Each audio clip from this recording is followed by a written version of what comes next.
Welcome to bird media. నేను వైష్ణవి. రాజకీయ ముసుగులో వైసీపీ నాయకులు కార్యకర్తలు ఉన్మాదపు చర్యలకు పాల్పడుతున్నారని రాష్ట్ర హోంమంత్రి అనిత తీవ్ర స్థాయిలో ధ్వజమెత్తారు. ఇక పుట్టినరోజు వేడుకల పేరుతో సమాజానికి హానికరమైన సంప్రదాయాలు ప్రోత్సహించటం ఏంటి అని తీవ్రంగా ఖండించారు ఆమె. అయితే వైసీపీ అధినేత వైఎస్ జగన్ పుట్టినరోజు సందర్భంగా మనకు తెలిసి ఏం జరిగిందో, ఆయన ఫ్లెక్సీల వద్ద మేకను బలివ్వటం, అక్కడ దాంతోపాటు రక్తాభిషేకాలు చేయటంపై ఆమె తీవ్రంగా ఆగ్రహాన్ని వ్యక్తం చేశారు. టీడీపీ కేంద్ర కార్యాలయంలో ఆవిడ మీడియా సమావేశం నిర్వహించారు. దీంట్లో అనిత మాట్లాడుతూ, సాధారణంగా పుట్టినరోజు అంటే మనం ఏం చేస్తాం? అన్నదానం చేయటము, రక్తదానం చేయటము, రోగులకు ఆహారం పంపిణీ చేయటం, పాపం గుడిలో పూజలు నిర్వహించడం, ఇలాంటి సేవా కార్యక్రమాలు మనం రెగ్యులర్గా చేస్తాం. ఎవరైనా అదే చేస్తారని గుర్తు చేశారు. పాపం కానీ వైసీపీ శ్రేణులు మాత్రం పుట్టినరోజులు రౌడీజానికి వేదికగా మార్చుతున్నారని మండిపడ్డారు.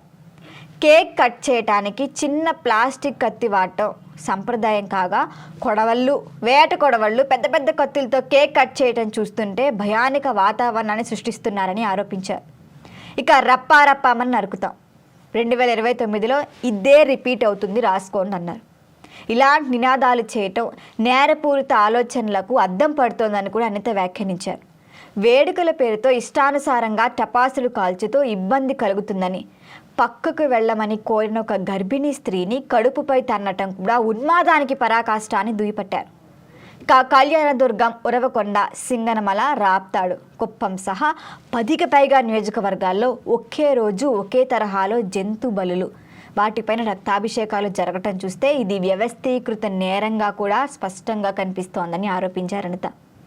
మాజీ మంత్రులు పక్కనే చచ్చారు, పక్కనే ఉండి కూడా ప్రోత్సహిస్తుంటే కార్యకర్తలు మేకల తల్లులు నరికి సోషల్ మీడియాలో పోస్టులు పెట్టడం ఇదంతా వైసీపీ దారుణమని కూడా విమర్శించారు. ఇక రాష్ట్ర అభివృద్ధిని అడ్డుకోవటమే లక్ష్యంగా వైసీపీ నేతలు రోజు రోజుకు మరింత దిగజారుతున్నారని ఆమె అన్నారు. టీనేజ్ పిల్లలను రెచ్చగొట్టి సైకోలు, ఉన్మాదుల్లా మార్చే ప్రయత్నం కూడా జరుగుతోంది. ఇది అత్యంత ప్రమాదకర ధోరణి అని హెచ్చరించారు. సరే, వాళ్ళంతా సరే, బుద్ధి లేదు, కనీసం తల్లిదండ్రులకైనా తమ పిల్లల భవిష్యత్తు గురించి ఆలోచించాల్సిన అవసరం ఉందని సూచించారు. అయితే గతంలో ఇలాంటివి టీడీపీ చేయకపోయినా చేసింది అని ఆరోపించింది వైసీపీ. ఇప్పుడు వాళ్ళ పార్టీ నేతలు ఇవి చేస్తుంటే జగన్ ఎందుకు నోరు మూసుకుని కూర్చున్నారని అడుగుతున్నారు.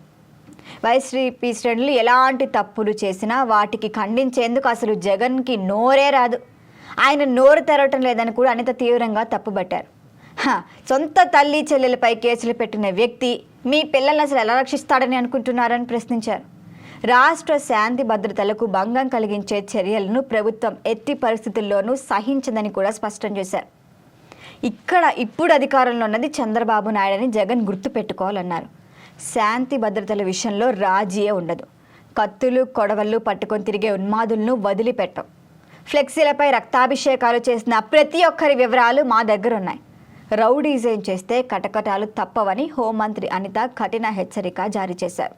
మరి దీనిపైన జగన్ ఎలా స్పందిస్తారో చూడాల్సిందే. దీనిపైన మరిన్ని అప్డేట్ల కోసం చూస్తూనే ఉండండి బర్డ్ మీడియా.